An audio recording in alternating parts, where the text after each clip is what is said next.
I had one chance to save my people, but if the king says no, I am dead. This is Esther.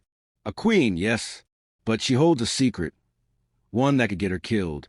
Right now, she's about to risk everything. Her position, her safety, her life, all to save a people who don't even know she's one of them.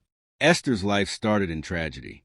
Orphaned as a child, raised in exile by her cousin Mordecai. No riches, no royalty, just faith and obedience. But in one wild twist of history, her destiny changed forever. King Xerxes, ruler of the greatest empire on earth, just banished his queen. He wanted a new one, and a search began across 127 provinces. Out of hundreds, one girl caught the king's eye. Esther. She didn't flaunt. She didn't chase the crown. But the king was captivated. Esther became queen. But Mordecai warned her, "Don't tell anyone you're Jewish."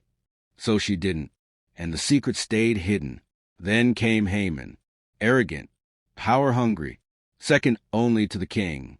He loved it when people bowed. But Mordecai, he refused, because Jews bow to God alone. Haman didn't just want revenge. He wanted genocide. So he went to the king with a twisted plan. There's a group of people who don't follow your laws. Let's wipe them out. The king agreed. A royal decree was signed. On the 13th day of the 12th month, all Jews would be killed. When Mordecai heard the news, he broke down. He sent word to Esther. "You have to go to the king. Beg him to stop this." But Esther had a problem. In Persia, if you entered the king's presence without being summoned, you could be killed. Esther hadn't been called in 30 days. She could die just for walking in. But Mordecai's reply? "Who knows if you were made queen for such a time as this?" Esther knew what she had to do. She told Mordecai, "Fast for me, I will go to the king.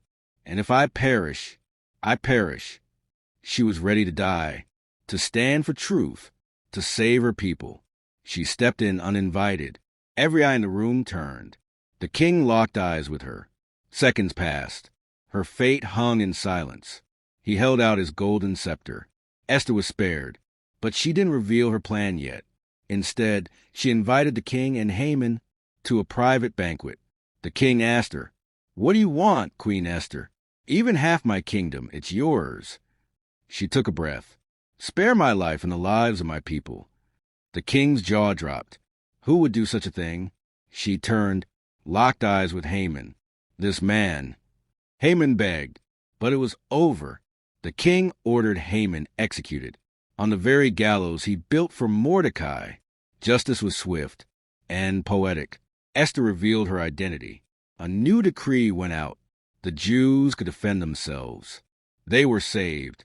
Mordecai was promoted. And to this day, Jews celebrate that rescue with a feast called Purim, a reminder that God saves, even in silence. Anna Queen, she was just a girl who chose faith over fear. She didn't have power. She had courage, when silence would have been safer. She spoke up, and she saved a nation. So what about you? Maybe you're not in a palace, but maybe, just maybe, you're here for such a time as this.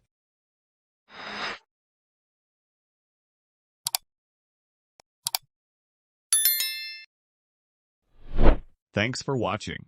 Don't miss out. Join our Telegram for updates and support us to improve our content. Links are in the comment box. See you in the next one.